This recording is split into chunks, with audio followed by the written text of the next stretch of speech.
എഫെസസ്യർക്കെഴുതിയ ലേഖനം അധ്യായം 6:17 പറയുകയാണ്, നമ്മൾ ഈ ഭൂമിയിൽ യാത്ര ചെയ്യുമ്പോൾ നമ്മൾ ചെയ്യേണ്ട മറ്റൊരു പ്രധാന കാര്യമാണ് രക്ഷയുടെ പടത്തൊപ്പി അണിയുക എന്നുള്ളത്. രക്ഷയുടെ ഹെൽമറ്റ് നമുക്ക് ആവശ്യമാണ്.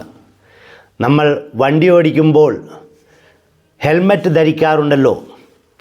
അങ്ങനെ ധരിക്കുമ്പോൾ അപകടം ഉണ്ടായാൽ തന്നെ നമ്മുടെ തലയ്ക്ക് ഒന്നും സംഭവിക്കുകയില്ല. ഇതേപോലെ തന്നെ നമ്മുടെ ആത്മീയ ജീവിതത്തിൽ നമ്മുടെ ആത്മാവിൻ്റെ മേൽ രക്ഷയുടെ തൊപ്പി, ഹെൽമറ്റ് അണിയേണ്ടത് വളരെ ആവശ്യമാണ്. അങ്ങനെ അണിയിച്ചുകൊണ്ട് യാത്ര ചെയ്യുന്നവർക്ക് ഒരിക്കലും ആത്മാവ് നഷ്ടപ്പെട്ടു പോകും എന്ന പേടി വേണ്ട. ചെകുത്താൻ, സാത്താൻ, പിശാച് നമ്മളുടെ ആത്മാവ് ഒരിക്കലും കവർന്നെടുക്കുകയില്ല. രക്ഷയുടെ തൊപ്പി ധരിച്ചുകൊണ്ട് നമുക്കെപ്പോഴും ജീവിക്കാം. ആമേൻ.